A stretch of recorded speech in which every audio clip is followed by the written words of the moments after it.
Magandang umaga po. Ako po si Box Kitain ng Holy Trinity Community dito po sa Davao.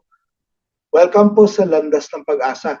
Ah, sa Ebanghelyo ngayong araw, malinaw na ipinapaalala ni Jesus na hindi sapat ang pagsasabi lamang ng Panginoon, Panginoon upang makapasok sa kaharian ng Diyos. Hindi rin sapat ang paggawa ng mga bagay na tila banal kung hindi naman ito nagmumula sa tunay na pagsunod at pakikipag-ugnayan sa Kanya.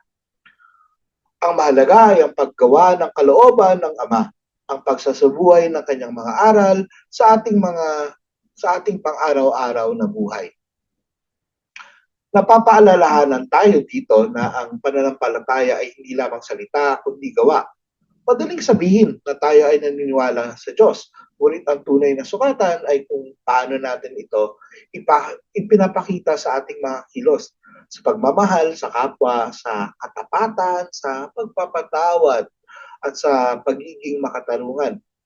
Ang isang taong tunay na sumusunod sa Diyos ay hindi lamang nagpapakita ng panlabas na kabanalan, kundi may pusong mapagkumbaba at handang tumupad sa kanyang kalooban. Nung Sunday po ay nag-celebrate tayo ng Father's Day. At nung nasa misa po kami, nagsisimba kami at sabay ko yung mga anak ko at ang misis ko, ay medyo napatingin po tayo sa cellphone. At doon, napatingin din ang misis ko sa akin.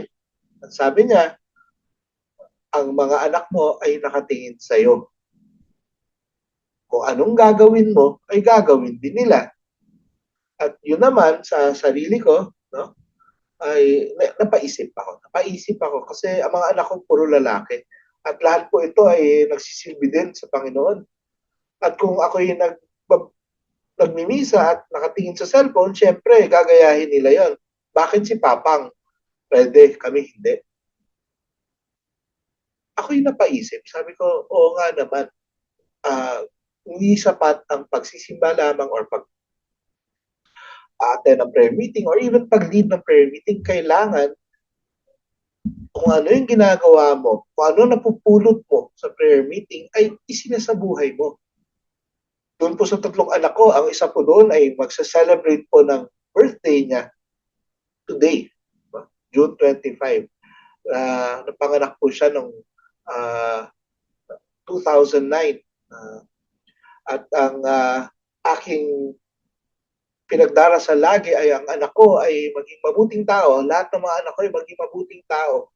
Pero hindi po sila magiging mabuting tao pag hindi nila nakita na mabuting tao ang kanilang ama.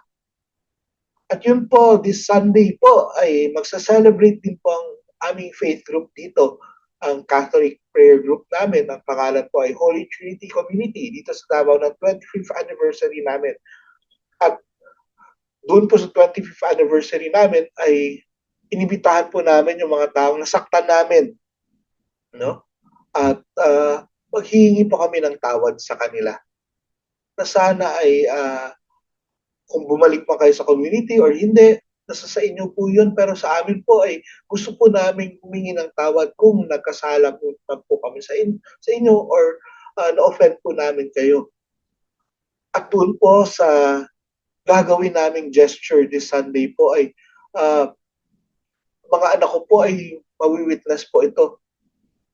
At alam ko po na pag tumanda sila at dahil na-witness nila to, ay babalikan at babalikan nila itong experience na to na merong experience na pagpapatawad.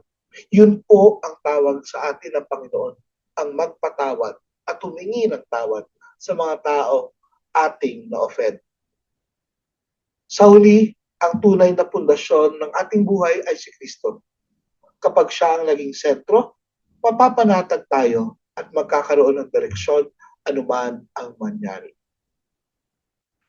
Ang ebanghelyong ito ay hamon na suriin ang sarili natin. Ginagawa ko ba ang kalooban ng Diyos o hanggang salita lamang ang aking pananampalataya? Uli po, ito po si Bogs Kitain ng Holy Trinity Community Davao na magsa-celebrate po kami ng 25th anniversary namin ngayong Sunday. Pagdasal niyo po kami. At kung kayo ay na-bless sa maikling pagninilay na ito, pakishare lang po ang page namin Pathways of Hope. Muli, padayaw mula dito sa Davao. Magandang umaga sa inyong lahat.